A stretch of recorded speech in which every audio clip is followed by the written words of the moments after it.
के पास सिर्फ आधा बीघे जमीन थी, जिस पर सोहन और उसकी बीवी कुसुम सब्जी उगाकर बाजार में बेचते थे और अपने घर का गुजारा करते थे। सब्जी ले लो, सब्जी ले लो, ताजा ताजा सब्जियां ले लो। अरे कुसुम, टमाटर क्या भाव दिए भाई? 40 रुपए किलो काका।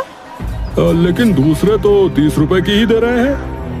काका, अगर मेरी सब्जियों से अच्छी सब्जी आपको पूरे हाट में कहीं मिल गई तो मेरी तरफ से मुफ्त सब्जियां ले जाना। हाँ अच्छा, लाओ लाओ, टमाटर दे दो और आधा किलो मिर्ची भी तोल दो।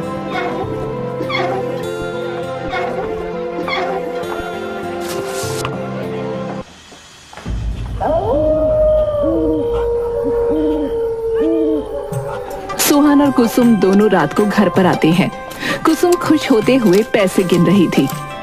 अरे क्या हुआ, आज तो बहुत खुश लग रहे हो। अरे खुश क्यों ना हूँ माँ जी, आज तो सब्जियाँ अच्छी बिक गईं। वो तो भला हो रतन सेठ का, जिन्होंने अपने कुएं में से पानी लेने के लिए हाँ कर दी, नहीं तो हमारा कुआं तो सूखा ही पड़ा है। हाँ कुसुम, अब क्या करें, जैसी जिसकी किस्मत। वैसे एक बात बताओ, तुम ऐसा क्या जादू करती हो खेत पर जो इतनी ज्यादा और अच्छी सब्जियां उगती हैं? रतन सेठ ने अपने यहाँ इतने नौकर चाकर लगा कर रखे हैं, पर फिर भी उनकी सब्जियां तुम्हारे जितने नहीं उगती। हाँ, अरे तो क्या सिर्फ मैं ही मेहनत करती हूँ हमारे खेत पर? आप भी तो करते हो। ये तो हम दोनों की मेहनत की कमाई है। आप ऐसे ही मुझे सारा श्रेय देते रहते हो। अरे लेकिन मैं तो इधर उधर मजदूरी भी करने चला जाता हूँ, लेकिन सब्जियों का पूरा ध्यान तो तुम ही रखती हो ना। कब खरपतवार हटानी है, कब खाद डालनी है, ये सब तो तुम ही ध्यान रखती हो। हाँ बेटा, बात तो तूने पते की कही। बहू जैसी सब्जी तो पूरे गांव में कोई नहीं उगा पाता। बताओ बहू, ऐसा क्या जादू करती हो जो इतनी अच्छी सब्जियां होती हैं? वो मैं क्या जानूं। अब बातें बंद करो और चलो मैं खाना लगा देती हूँ और माँ को भी खिला देती हूँ। सोहन की माँ पिछले 5 साल से लकवे की वजह से बिस्तर में पड़ी रहती थी। सब कुछ बहुत अच्छे से चल रहा था।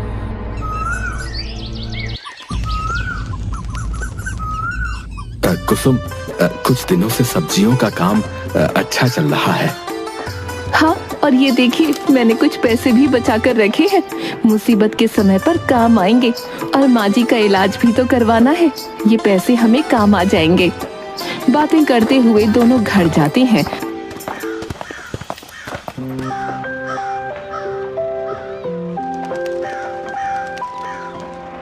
तो हैरान हो जाते हैं क्योंकि कौशल्या खून की उल्टियां कर रही थी।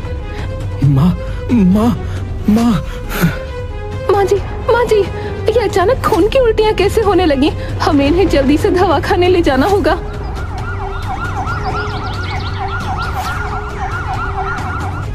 डॉक्टर साहब, देखिए हमारी माँ को क्या हुआ है। सिस्टर, इन्हें इमरजेंसी वार्ड में लेकर चलिए।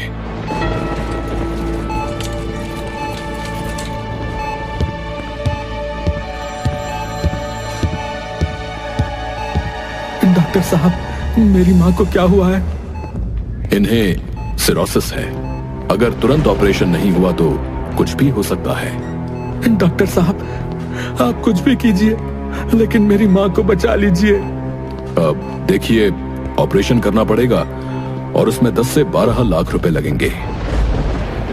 ये सुनकर कुसुम और सोहन दोनों हक्के बक्के रह जाते हैं। क्या 12 लाख रुपए? ठीक है डॉक्टर साहब, आप ऑपरेशन की तैयारी कीजिए। हम कैसे भी करके पैसे जमा कर लेंगे।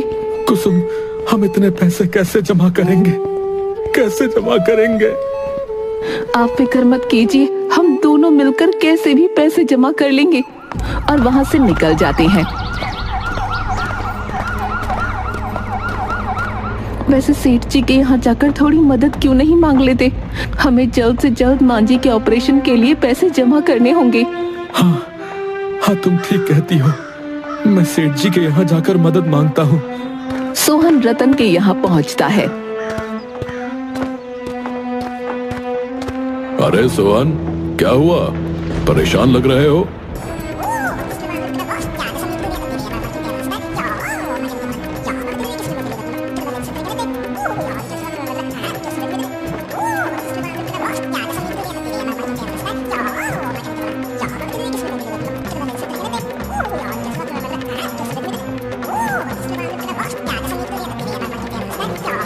अरे ये तो बहुत बुरा हुआ, लेकिन कितने पैसों की जरूरत है तुम्हें?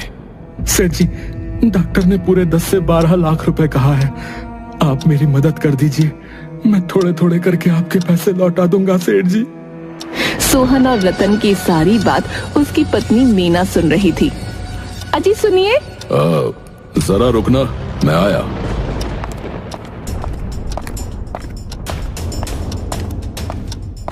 अरे क्या पागल हो गए हो जो इस भिखारी को 10 लाख रुपए दोगे? कुएं में से पानी तो लेने ही देते हो, वही बहुत है।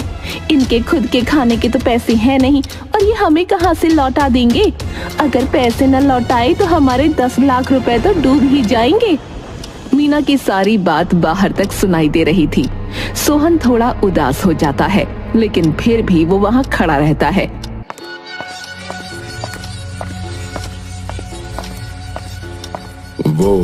वो सोहन क्या है ना कि इतने पैसे आजकल घर में कौन रखता है भाई। और तुम्हें तो पता ही है, इस बार फसल भी थोड़ी कम ही हुई है, तो मैं तुम्हारी मदद नहीं कर सकता भाई। और हाँ, इस बार तुम कुएं से भी पानी नहीं ले सकते, वो सूखा पड़ता है ना, तो थोड़ी दिक्कत आती है। सोहन मुंह लटकाकर वहां से चला जाता है।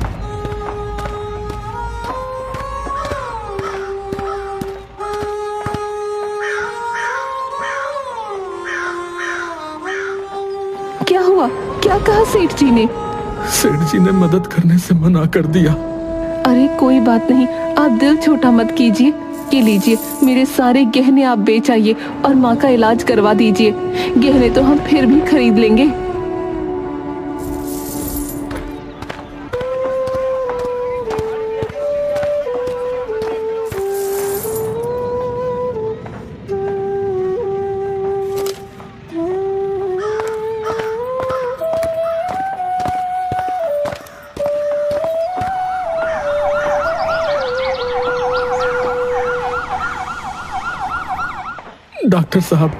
डॉक्टर साहब ये लीजिए, अभी तो इतने ही पैसे हैं, आप ऑपरेशन चालू कीजिए, बाकी के पैसे हम 1-2 दिन में जमा कर देंगे डॉक्टर साहब। ऑपरेशन तो हम शुरू कर देंगे, लेकिन आपकी माँ आपको बुला रही थी, पहले आप उनसे मिल लीजिए। सोहन और कुसुम दोनों कौशल्या के पास जाते हैं।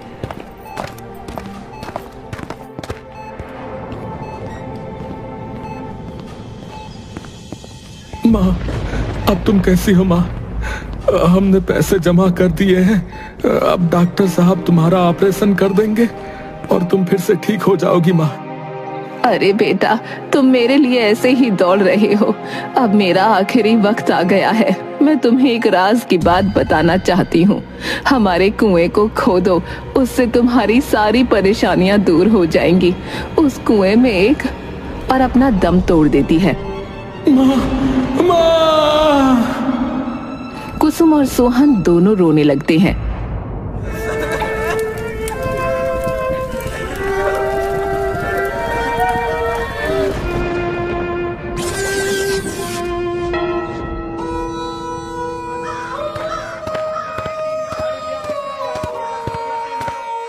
जब से माँ हमें छोड़कर गई है, तब से कुछ अच्छा ही नहीं लगता।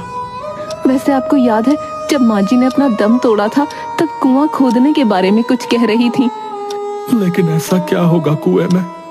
कहीं ऐसा तो नहीं कि कुआं खोदने से पानी मिल जाएगा? हाँ, हो सकता है कि कुआं खोदने पर हमें पानी मिल जाए, और इसीलिए माँ ने कहा था कि हमारी सारी परेशानियां दूर हो जाएंगी। हम उसे और ज्यादा भी खोदेंगे, कभी ना कभी तो उसमें से पानी आएगा ही। ठीक है, एक बार कोशिश कर लेते हैं।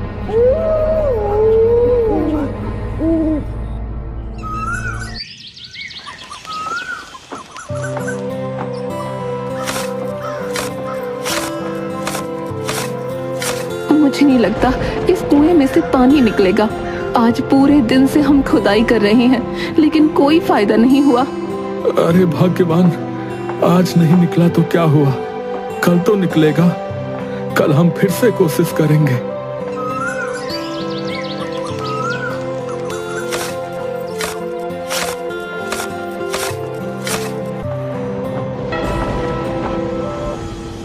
अजी 3 दिन हो गए हैं, लेकिन कुएं में से एक बूंद पानी ना निकला और मेरी सारी सब्जियां भी खराब हो गई हैं। अब बस मैं और नहीं कर सकती। अरे पगली, तुमने सुना नहीं, कोशिश करने वालों की जो है कभी हार नहीं होती। थोड़ा और खोद लेते हैं, क्या पता पानी निकल ही आए।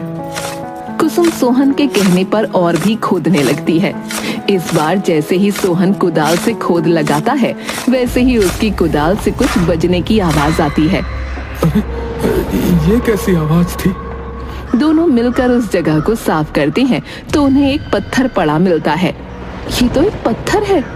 दोनों उस पत्थर को हटाते हैं तो उसमें से एक रास्ता निकलता है। ये तो बड़े अचंभे की बात है, हमारे कुएं में सुरंग। हाँ, इस बात से तो मैं भी हैरान हूँ कि हमारे कुएं में सुरंग है। चलो अंदर चलकर देखते हैं। कुसुम, बड़ी अजीब बात है ना, ये सुरंग इतना अंदर है लेकिन फिर भी इसमें इतना उजाला है। दोनों रोशनी का पीछा करते हुए आगे बढ़ते हैं। तभी दोनों को एक आवाज सुनाई देती है। कौन है? सोहन और कुसुम दोनों एक दूसरे की तरफ देखते हैं। तभी दोनों देखते हैं कि सामने एक बूढ़ा बौना खड़ा है। कौन हो तुम दोनों और यहाँ तक कैसे पहुँचे?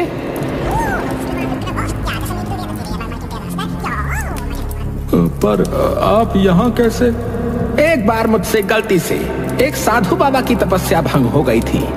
उन्होंने गुस्से में मुझे श्राप दे दिया और मुझे बहुत ज्यादा बदसूरत बना दिया था।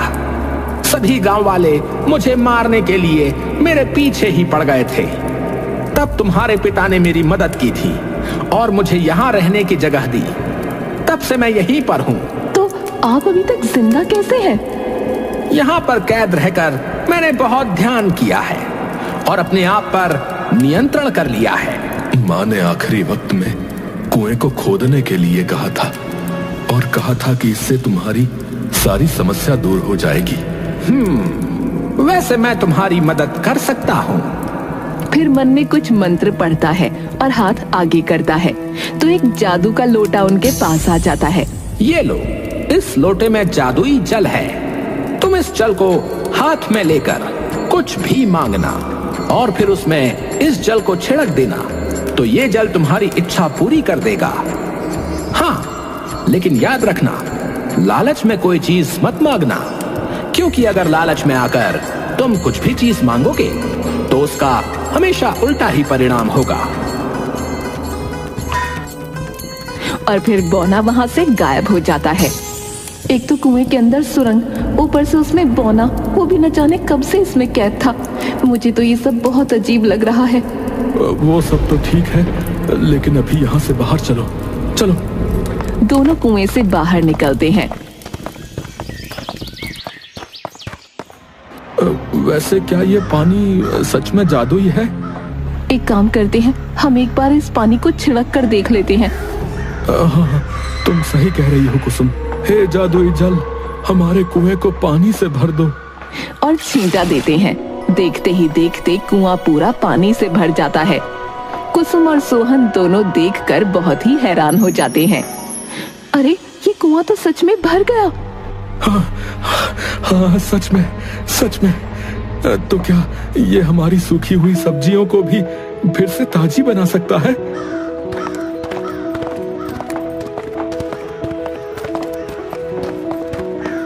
इस पानी को फिर से छींट कर देखते हैं। इस बार कुसुम हाथ में लोटा ले लेती है।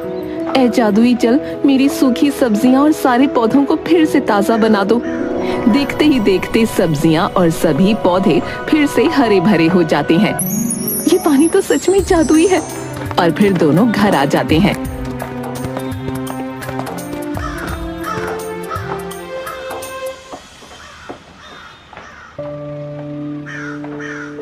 वाह वाह, ये तो कमाल हो गया। ये सब इस जादुई जल की वजह से ही हुआ है। आज तो हमें एक ही दिन में कितनी सारी खुशखबरियां मिल गई। आज का दिन तो सच में बहुत अच्छा है।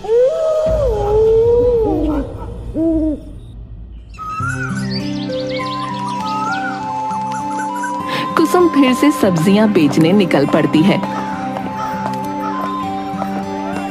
रतन के दो आदमी जो कि गांव में सब्जियों का ठेला लगाए हुए बैठे थे। अरे ये कुसुम फिर से आ गई। इसे तो सेठ जी ने जो है पानी देने से मना कर दिया था ना। अरे भाई, सुना है कि दोनों पति पत्नी ने मिलकर जो है कुआं फिर से खोदा और उस कुएं में से पानी निकल आया भैया। पर इसकी सब्जियां तो सारी खराब हो गई थी ना। पता नहीं भाई, भगवान जाने ये कैसे सब्जी उगाती है जो अकेले ही इतनी अच्छी सब्जियां उगा लेती है।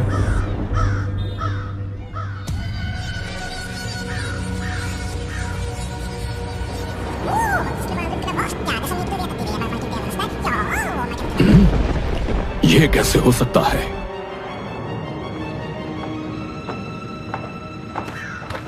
रतन जब खेत पर जाता है तो कुसुम के खेत में ताजी सब्जियों का ढेर देखकर फिर से हैरान हो जाता है। अरे ये सब क्या हो रहा है? बिना पानी के इतनी ताजा सब्जियां और ये कुआं कैसे भर सकता है? इस सोहन और कुसुम पर नजर रखनी पड़ेगी। कुछ दिनों में सोहन और कुसुम दोनों एक नया घर ले लेते हैं और अब उनकी हालत भी सुधरने लगी थी। एक दिन दोनों बातें करते हुए खेत की तरफ आ रहे थे। रतन उन दोनों को देखकर पेड़ के पीछे छुप जाता है। कहाँ हम मामूली से सब्जी बेचने वाले थे और अब देखो जरा, हमारी हालत जो है दिन ब दिन सुधरती जा रही है। ये सब उस कुएं की सुरंग की वजह से हुआ है। हाँ, सो तो है। कुसुम और सोहन अभी भी उनकी बातों में मगन थे और रतन उनकी सारी बातें सुन रहा था।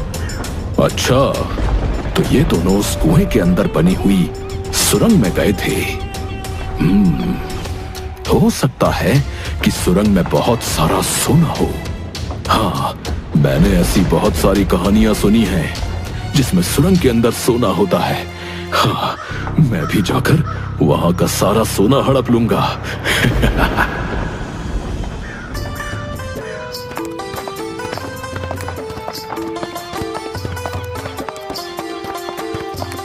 हाँ, अब मैं इस कुएं के अंदर जाकर सुरंग से सारा सोना ले आऊंगा। रतन कुएं का सारा पानी खाली कर लेता है और मौका पाकर कुएं के अंदर उस सुरंग में चला जाता है। यहाँ तो कुछ भी नहीं है, लेकिन वो दोनों अमीर कैसे बन सकते हैं? कौन है यहाँ पर? अच्छा, तो इस पौने ने उन दोनों को बहुत सारे पैसे दे दिए होंगे। मैं भी इस पौने से पैसे मांगूंगा। कौन हो तुम? मैं रतन। क्यों आए हो यहाँ पर? और तुम्हें यहाँ आने का रास्ता किसने बताया? उससे तुम्हें क्या? मुझे भी सोना दे दो। मुझे पता है कि कुसुम और सोहन दोनों तुम्हारी ही वजह से अमीर बने हैं। अच्छा, तो ये सिर्फ सोहन और कुसुम को देखकर यहाँ आया है। इसका मतलब ये बहुत ही लालची इंसान है और भविष्य में उन दोनों को नुकसान भी पहुंचा सकता है। मुझे इसे मजा चखाना पड़ेगा। ए बोने, तू मुझे सोना देता है या नहीं? अच्छा, तो तू उस चरण दास का बेटा है। उसने मुझे यहाँ रहने के लिए मजबूर किया था। आज मैं तुझसे उस चरण दास का भी बदला लेकर रहूंगा। बोना कुछ मंत्र पढ़कर दोनों हाथों को आगे बढ़ाता है। उसके साथ साथ रतन भी हवा में उड़ जाता है। अरे अरे अरे, ये क्या कर रहे हो तुम? अरे अरे अरे, मुझे नीचे उतारो। अरे मुझे नीचे उतारो भाई। तुम्हारे पिता ने मुझे यहाँ रहने के लिए मजबूर किया था और तुम भी लालच की वजह से यहाँ पर आए हो और कुसुम और सोहन को नुकसान पहुंचा सकते हो। मैं तुम्हें ऐसे नहीं छोड़ सकता। अरे अरे, मुझे छोड़ दो। मैं कहता हूँ मुझे छोड़ दो, छोड़ दो। फिर बौना दोनों हाथों को एकदम से नीचे करता है, जिससे रतन अचानक गिर जाता है। मैं तुम्हें छोड़ूंगा नहीं। मैं तुम्हें छोड़ूंगा नहीं। और बौने की तरफ दौड़ने लगता है। मैं तुम्हें छोड़ूंगा नहीं। फिर बौना भी उसे बहुत दौड़ाता है और रतन के पैर पकड़कर उसे गिरा देता है। अब आया ना मजा बच्चों? सोना चाहिए था तुझे, है? छोड़ दो मुझे, छोड़ दो मुझे। बौना कुछ मंत्र पढ़ता है तो उसके सामने एक पतीले में पानी आ जाता है। फिर बौना रतन की गर्दन पकड़कर उस पतीले में डाल देता है और बाहर निकालता है। ऐसा वो बहुत बार करता है। इस वजह से रतन बहुत परेशान हो जाता है। मुझे माफ कर दो, मुझे छोड़ दो, मैं तुम्हारे आगे हाथ जोड़ता हूँ। अब मैं दूसरों के पैसों पर तो क्या, मैं अपने पैसों पर भी नजर नहीं डालूंगा। मुझे छोड़ दो। अब समझ आया ना? और वैसे भी मुझसे माफी मांगने से कुछ नहीं होगा। तुम जाकर सोहन और कुसुम से माफी मांगो। हाँ, ठीक है, लेकिन अभी मुझे जाने दो।